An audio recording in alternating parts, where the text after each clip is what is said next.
masalah yang menunjukkan adanya masalah. Itu ya saya. Jadi mengkerucut, jadi jelas dari umum ke khusus. Nah, bahasanya seperti itu. Umum langsung fokus kepada terkait dengan indikasi masalah. Saya latar belakang. Dan juga di sini Pak Soleh lihat kan dalam teknik pengumpulan data itu kan ada 3, wawancara, dokumentasi, observasi.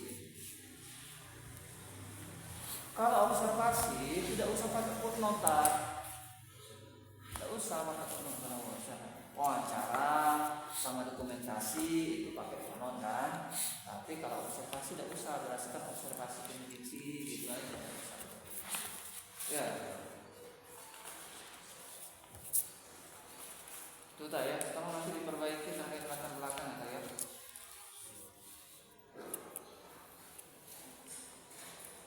Latar belakang ini sebenarnya gini, bukan kita menjawab rumusan masalah. Ingat ya, kalau di latar belakang itu apa teliti. Pokoknya dalam latar belakang itu kan indikasi masalah. Harus ada pokok poin yang menunjukkan bahwa ada masalah yang layak untuk dijadikan sebuah penelitian, yang layak diteliti, bukan menjawab rumusan masalah. Ya, ini banyak. Nah, inilah ada solusinya, bukan indikasi lagi, tapi jawab. Coba nanti diperbaiki ya.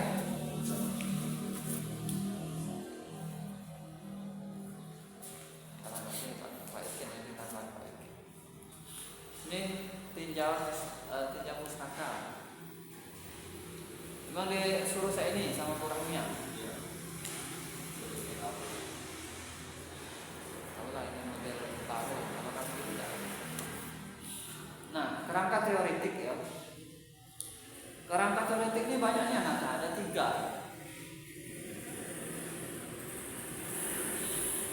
Kerangka teoretik itu kan fungsinya adalah sebagai landasan kita ketika menganalisis nanti ya. Nah, boleh 3, boleh 4, boleh, tapi itu harus ada kaitannya kan. Yang pertama misalnya tadi apa? Harus tahu ya. Nah, itu kan sudah 5 poin. Terus yang kedua tadi 2 poin, yang ketiga tadi 3 poin. Nah, itu ada kaitannya. Ya. Harus ada, misalnya gini kaitannya kita. Kalau kaitan misalnya poin-poin ya. Misalnya yang kedua tadi kan ada 2 poin ya. Nah, kemudian yang ketiga tadi ada 3 poin. Nah, yang kelima tuh ada 5 poin ya. Yang pertama tuh ada 5 poin. Itu harus ada kaitannya kan. Kalau ada kata kaitannya tidak usah dimasuki 1, 2 atau 1 cukup terkait dengan kerangka teori itu. Tapi kalau misalnya ini beda pembahasannya, ini beda. Misalnya kalau ada kaitannya misalnya saya ini. Misalnya yang pertama Rustow itu misalnya ada 2 poin dia terkait dengan misalnya pengembangan masyarakat itu ya. Kemudian yang kedua itu misalnya ada 3 poin, berarti kan ada kaitannya. Yang pertama 2, yang kedua itu adalah 3. Jadi kan ada penambahan, ada kaitannya. Nah itu seperti itu kalau ada kaitannya. Tapi kalau dia beda terkait dengan pembahasan tidak usah banyak. 2 atau 1 ya cukup. Ya coba nanti dilihat Kak. Tadi agak banyak nih ini kan.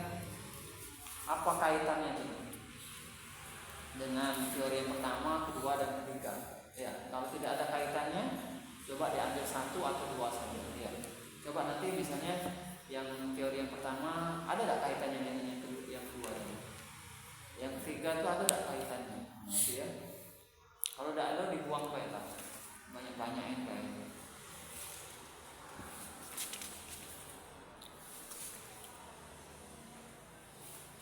Nah, apalagi misalnya ini dalam kerangka teori nata ini sudah dikait-kaitkan dengan Uin al-Azhar. Apa? Itu kan kalau kerangka teori itu dia murni masih dalam arti masih tahap murni dulu, jangan dianalisis dengan al-Azhar. Itu ada sendiri nanti. Poin nata itu menganalisis, nanti di bab 4. Ya. Kalau kerangka teori itu murni, ya, murni terkait dengan pengembangan masyarakat, misalnya seperti itu. Nanti dianalisis dengan sesuai dengan dengan hasil penelitian kita itu nanti. Jangan dikait-kaitkan dulu, jangan ditulis-tulis ada Al-Azhar, UIN Al-Azhar dalam kerangka teori. Jadi tidak murni ya teorinya itu. Ya, jadi murni dia itu dari buku dulu, dari misalnya dari Pak Ikit, misalnya teori Pak Ikit. Nah, itu kan murni. Nanti ada sendiri nanti tempat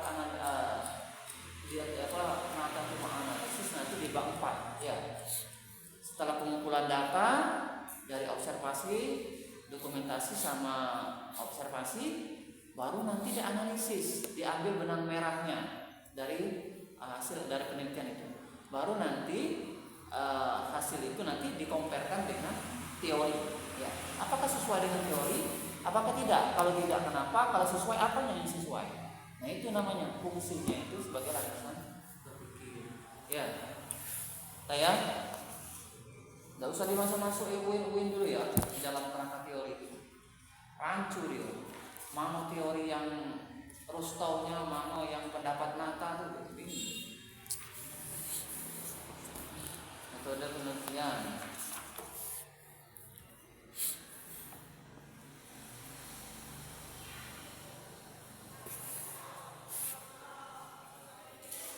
Teknik pengumpulan datanya ada 3 ya.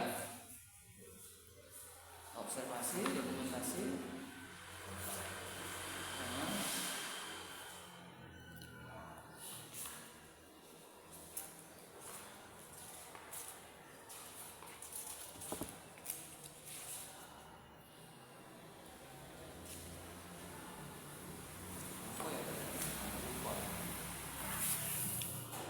bab 2 saya ini ya sistematika ya, sistematika yang bab 2 itu kan landasan teori isinya.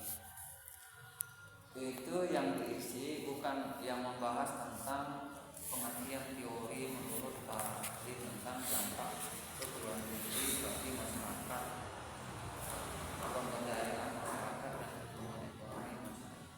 Jadi itu nanti kan dalam bab 2 itu kan seluruhnya kan dari teori, dari buku ya. Jadi apa misalnya pengertian masyarakat, pengertian pengembangan, apa itu judulnya apa?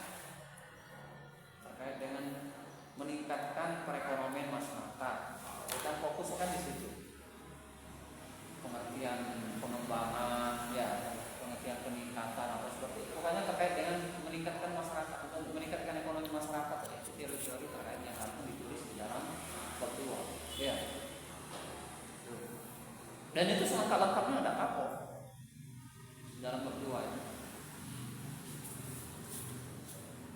Ya Pak Ikit, lanjut Pak Ikit. Oke, baik. Terima kasih Mas Soleh. Ini nanti banyak perbaiki ya Mas Dwi ya. Ini sudah banyak catatannya.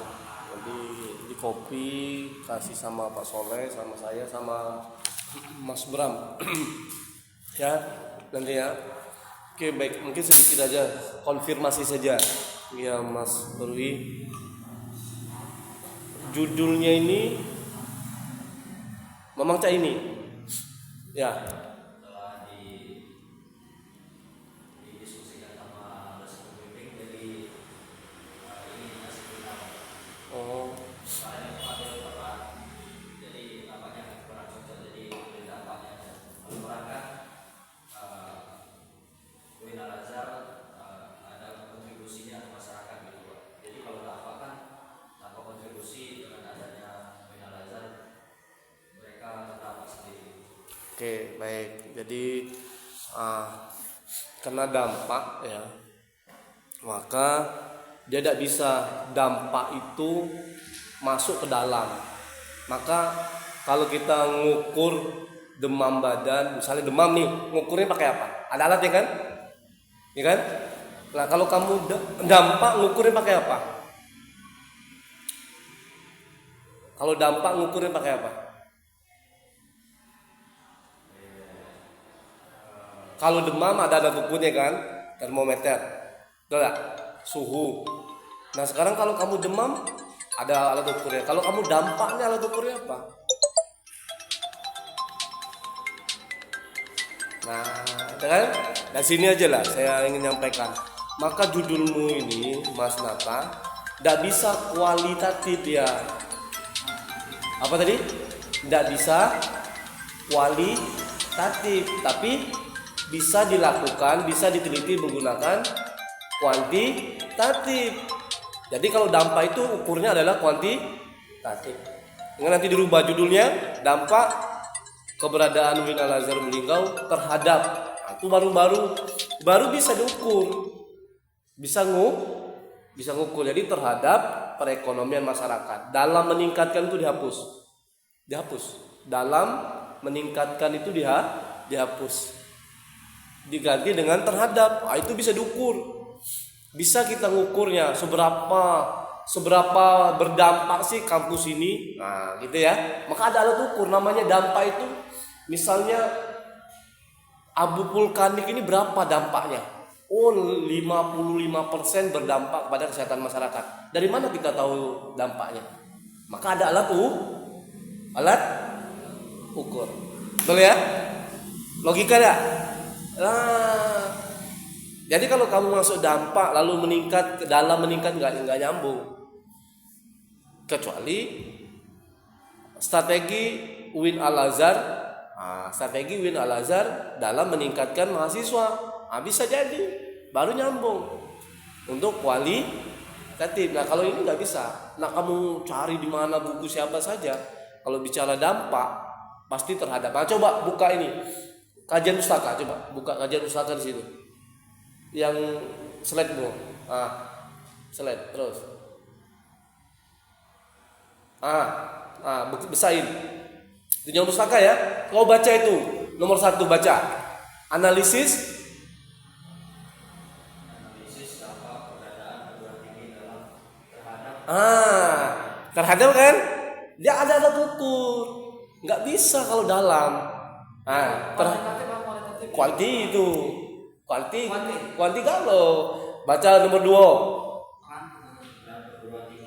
Terhadap lagi. Kenapa terhadap? Karena ada alat ukur ya. Bawa lagi nomor 3. Apa nomor 3? Terhadap lagi nomor 4. Habis. Kenapa dia terhadap? Karena ada alat ukurnya. Seberapa persen dampak adanya kampus Al-Azhar ini? Nggak usahlah kampus. Seberapa persen dampak adanya Al-Azhar di Jalan Pelita ini? Nggak bisa kita mengatakan teori. Berapa persen? Berarti angka kan? Logika ya? Oh, keberadaan Al-Azhar ini 45% berdampak pada masyarakat. Dari mana kita tahu? Ini angkanya. Sesuai dengan hasil peneliti. Logika ya? Kita pakai logika. Paham ya? Ada buku pedoman. Mana? Dari bawah apa belum beli? Dari bawah apa belum beli? Itu Pak. Pelnya apa? Buku. Pelnya ada dibagi. Ada buku pedoman enggak? Enggak kate. Oke baik. Oke Mas Winata, saya tidak mengganti judulnya, tapi alat ukurnya harus jelas. Ya, alat ukurnya harus jelas. Kalau meter mengukur, ya kan? Ada ukuran yang semua. Ya. Jadi judulmu itu tetap yang itu, tapi dalam apa tadi? Dalam meningkatkan itu dihapus, diganti dengan terhadap. Oke ya, itu lebih bagus lagi. Metodenya kuantitatif. Ya, alat ukurnya nanti uji R, uji F, Buramnya lebih tahu nanti. Dia orang statistik, ya. Nanti uji R kalau terhadap itu, kalau dampak itu nanti uji F, uji T, ya, R kuadrat. Nah, itu lebih bagus. Ya. Oke, jelas ya? Paham ya? Jadi penelitiannya kuantitatif. Oke, tadi telah disampaikan oleh Pak Soleh tentang ini latar belakang. Benar itu tadi, latar belakangmu masih apa ya? Masih Coba kau baca halaman berapa ya? Halaman dekati halaman juga. Mana halaman ini? Dekati halaman. Dekati halaman. Proposal tak perlu pakai halaman ya. Luar biasa. Proposal tak perlu pakai halaman. Oke lah. Ya. Coba buka yang ini. Yang ini. Dekati punyamu. Punyamu dekati ini. La ilaha illallah. Mana ujian. Berdasarkan hasil observasi nomor 7 tuh. Footnote-nya nomor 7. Nguji guys. Hari ini kita nguji Ruinata ya guys. Ini uangnya guys ya. Ujian tapi tak dibawa berkasnya guys. Wah, luar biasa guys. Oke. Jadi tak kau bawa ini. Kau enggak bawa ini. Coba sini. Kau baca dulu ini. Coba kau baca berdasarkan hasil observasi lembar ketiga.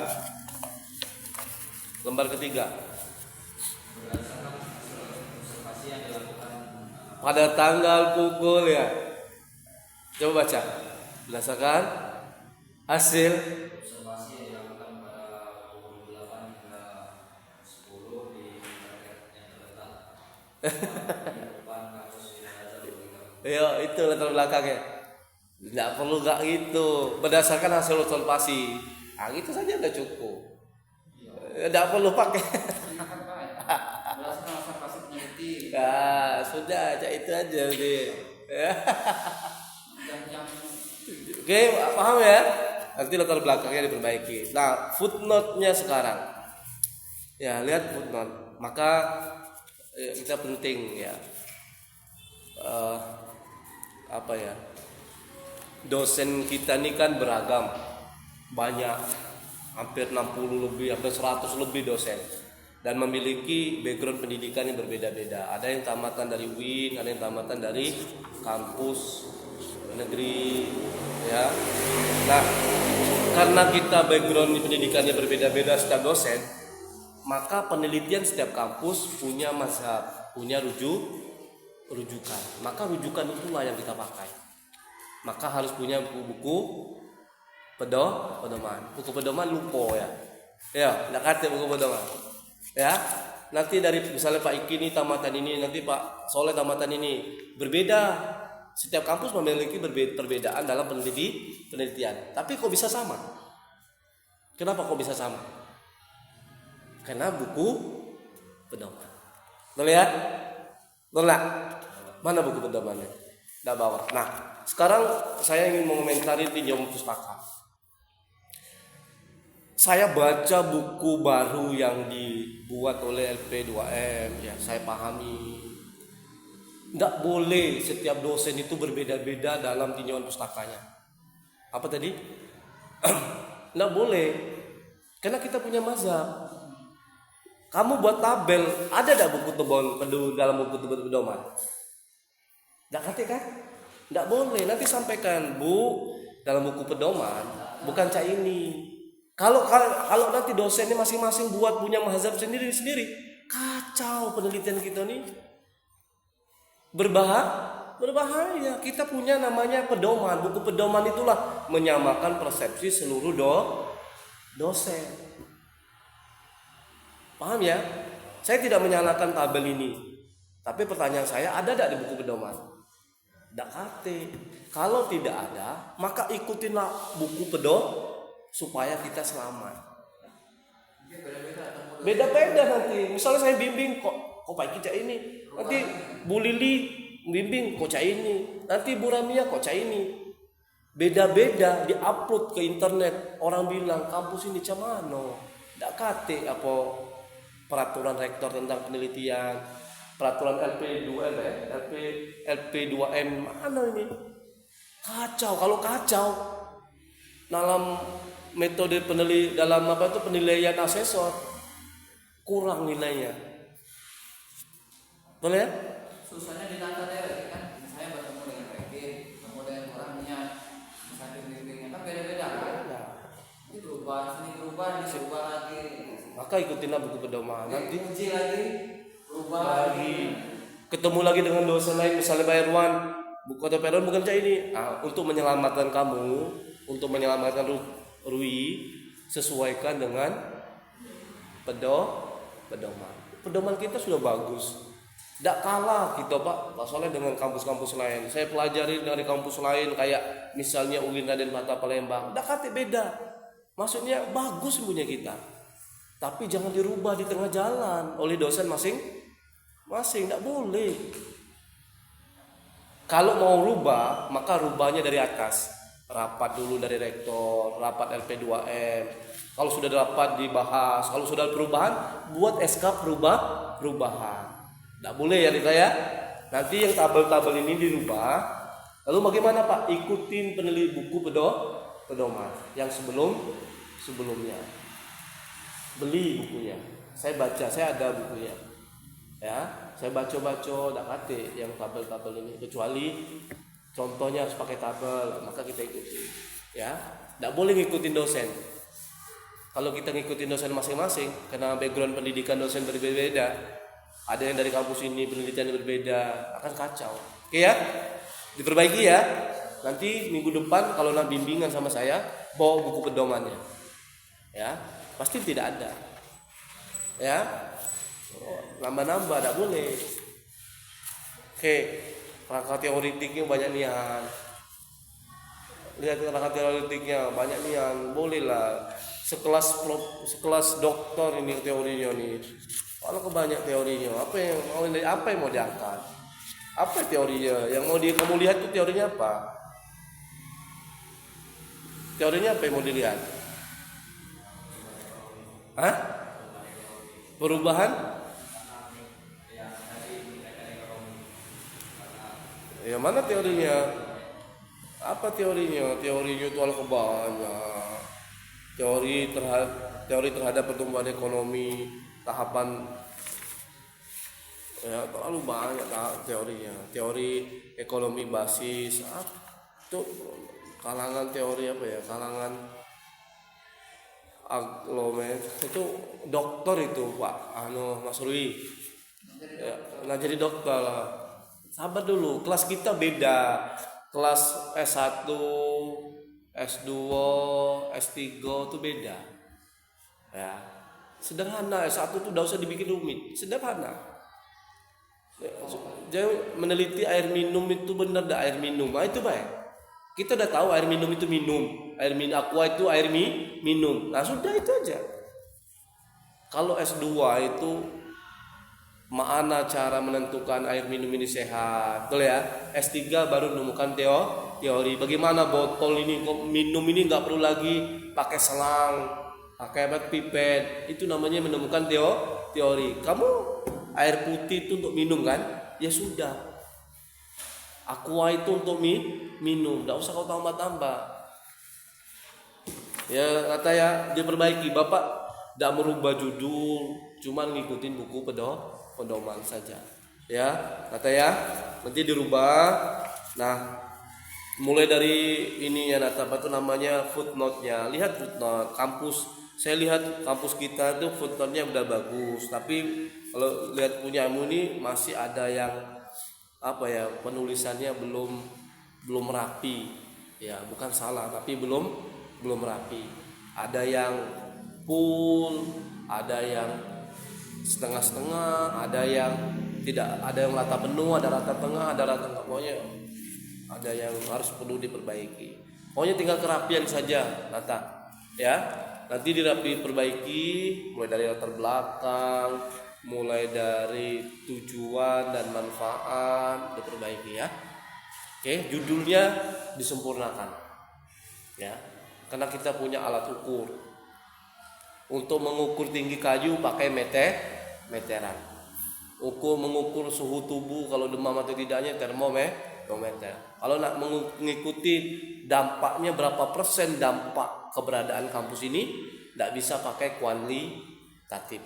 Berapa persen berarti angka. Ya. Mungkin itu saja. Ada tambahan Pak Soleh? Oke, nanti perbaiki ya, di sini nanti ada ini. Oke, sudah mungkin itu. Saya juga mohon maaf karena terlambat tadi. Jadi insya Allah waktunya perbaikan nata 10 hari dari sekarang. Kalau 10 hari berarti ini Rabu depan 7, berarti Sabtu depan. Ya, terakhir itu bukan Sabtu depan baru mulai.